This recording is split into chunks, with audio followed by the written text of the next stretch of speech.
Is this all there is to life? Answers from Ecclesiastes by Ray Stedman, copyright 1999. A man can do nothing better than to eat and drink and find satisfaction in his work. Unfortunately, here's another instance where we have lost the true meaning of the verse by a bad translation. In the next chapter, there is a similar passage that properly includes the words, "There is nothing better for man than," 3:12. That is not what it says here. Delete from verse 24 the words "better than," because they are not in the Hebrew and they do not belong here. What the text actually says is, a man can do nothing to eat and drink and find satisfaction in his work. A man can do nothing. There is no inherent value in him that makes it possible for him to extract true enjoyment from the things he does. This is the first thing Solomon says. What does then, he tells us? This too I see is from the hand of God, for without him who can eat or find enjoyment? Ecclesiastes 2:24 through 25. Anytime I call out a verse, it's all Ecclesiastes in this text. Let's see. Here is the true message of this book. Enjoyment is a gift of God. There is nothing possessions and material goods in money. There is nothing in man himself that can enable him to keep enjoying the things he does.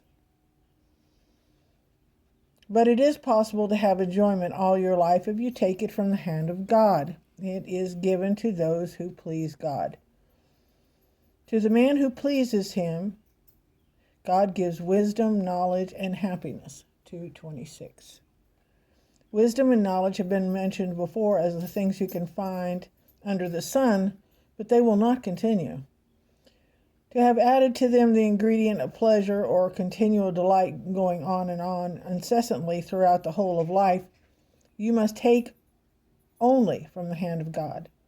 To the man who pleases God is given the gift of joy.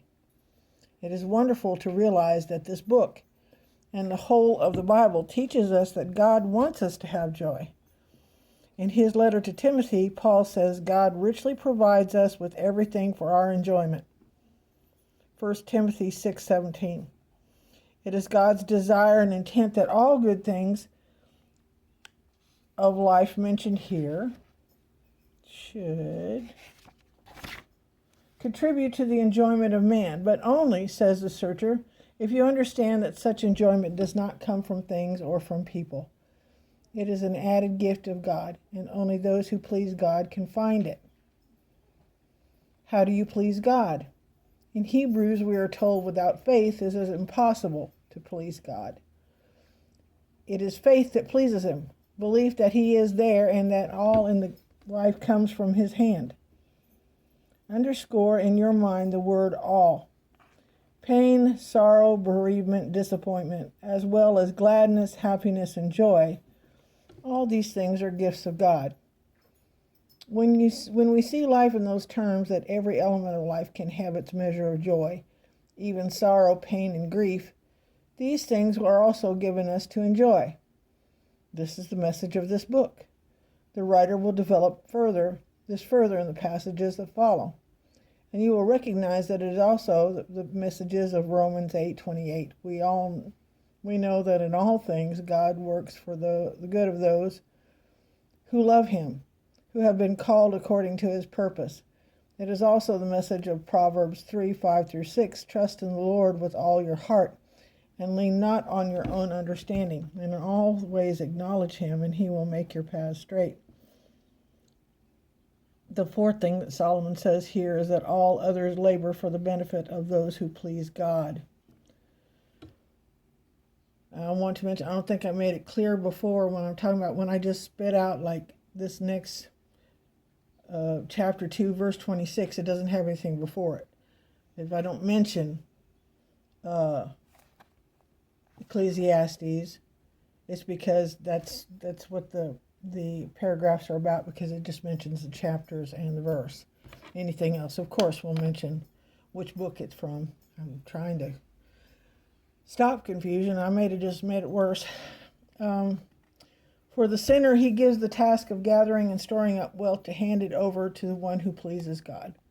This explains a remarkable thing that I have observed many times. Privileged as I am to speak in various conference centers around the country, I have often observed that many of these Christian gatherings are held in expensive homes of millionaires who were not Christians. And I am thinking, for instance, of Glen Eyrie, the headquarters of the Navigators outside Colorado Springs.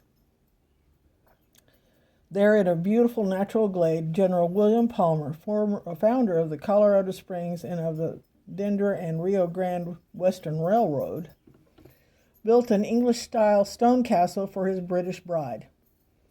She never lived in it more than a few weeks, and he himself never enjoyed that property at all. It sat empty for years. Finally, it was sold several times, and now it belongs to the Navigators, who are using it as a Christian conference ground and world headquarters for their training movement. Twice I've been invited to be a conference speaker at this beautiful site on the bluff overlooking the Colorado River in Oregon, an estate called Minutia. This wonderful home, covering almost an acre of ground, was built by a wealthy businessman who had little interest in spiritual things. He entertained presidents at that home, but now it belongs to the Alliance of Churches of Oregon.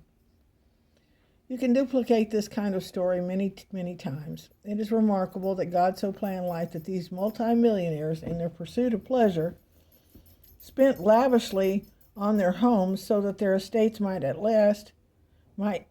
last be given into the hands of those who please God. But these lavish spenders will not get anything for all their efforts. This is also a vanity and a striving after wind. There is a deep irony about this. But isn't it strange that the more you run after life, panting after every pleasure, the less you will find?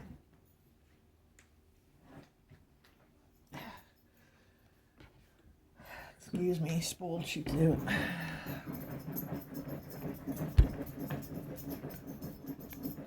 But the more you take life as a gift from God's hand, responding in thankful gratitude for the delight of the moment, the more life seems to come to you. Even the trials, the heartaches, and the handicaps that others seek to avoid are touched with the blessing of heaven and minister to the heart of the one who has learned to take them from the hand of God. Fanny Crosby is one of the most popular hymn writers of all time. Blind almost from birth, she lived to be 90 years old. When she was only 8 years old, she wrote this poem. Oh, what a happy child I am, although I cannot see. I am resolved that in this world content I will be. How many blessings I enjoy that other people don't. To weep and sigh because I'm blind, I cannot and I won't. This is the philosophy that pleases God, and this is what the searcher is talking about here. All the objections that can be raised against this are going to be examined and tested in the pages that follow. When we finish the book, we will find that the searcher has established without a doubt that joy is a gift of God, and it comes to those who take life daily, whatever it may bring from the hand of a loving Father.